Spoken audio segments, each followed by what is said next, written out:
السلام علیکم ورحمۃ اللہ وبرکاتہ۔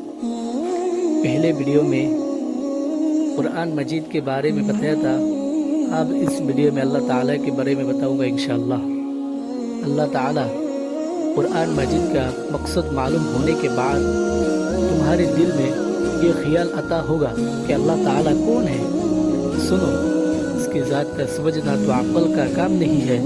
اللہ تعالیٰ نے اپنے متعلق قرآن مجید میں فرمایا ہے، اللہ تعالیٰ ایک ہے اور وہی عبادت کے قابل ہے۔ اس کی ذات میں اور اس کے کاموں میں کوئی شریک نہیں، نہ اس کی کوئی اولاد ہے نہ وہ کسی کی اولاد ہے۔ وہ آسمانوں اور زمینوں کا نور ہے، وہ ہمیشہ سے ہے اور ہمیشہ رہے گا۔ اس کو نہ نیند آتی ہے نہ اونگ۔ آسمانوں اور زمینوں میں جو کچھ ہے سب اسی نے پیدا کیا ہے، بغیر اس کی مرضی کے کوئی اس کے سامنے کسی کی سفارش بھی نہیں کر سکتا ہے۔ جو کچھ ہونے والا ہے اور جو کچھ ہو چکا ہے سب اس کو معلوم ہے۔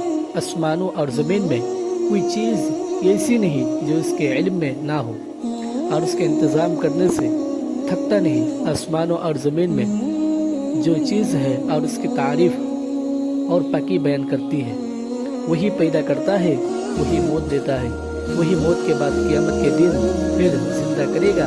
اللہ تعالیٰ سب کچھ کر سکتا ہے، اس کی مرضی کے بغیر کوئی کچھ نہیں کر سکتا۔ جہاں کہے ہم ہوتے ہیں وہ ہمارے ہاتھ وہ ہمارے ساتھ ہوتا ہے، اور ہمارے دلوں کی بات بھی جانتا ہے۔ وہی سب کو رزق دیتا ہے، جس کو چاہے تھوڑا، جسے چاہے بے حساب۔ اس کے اختیار میں ہے کہ جسے چاہے سلطنت دے، جس کو چاہے سلطنت چھین لے، جسے چاہے عزت دے، جسے چاہے ذلت۔ دین اور دنیا کی سب بھلائیاں اسی کے ہاتھ میں ہیں۔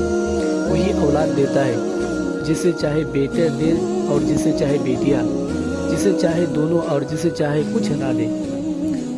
اور کسی کو بھلائی دینا چاہے تو کسی کو بھلائی دینا چاہے تو کوئی اس کو بدل نہیں کر سکتا، اور جو تکلیف کا مستحق ہوتا ہے اسے بدلنے والا بھی کوئی نہیں۔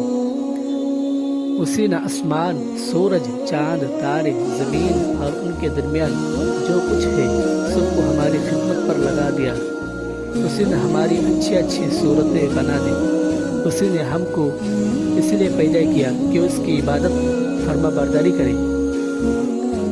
اس نے حضرت محمد مصطفیٰ صلی اللہ علیہ وسلم کو اپنا آخری نبی بنا کر بھیجا، اور حضرت محمد مصطفیٰ صلی اللہ علیہ وسلم پر اپنا آخری کلام قرآن مجید نازل فرمایا۔ میں اس کی حفاظت کروں گا۔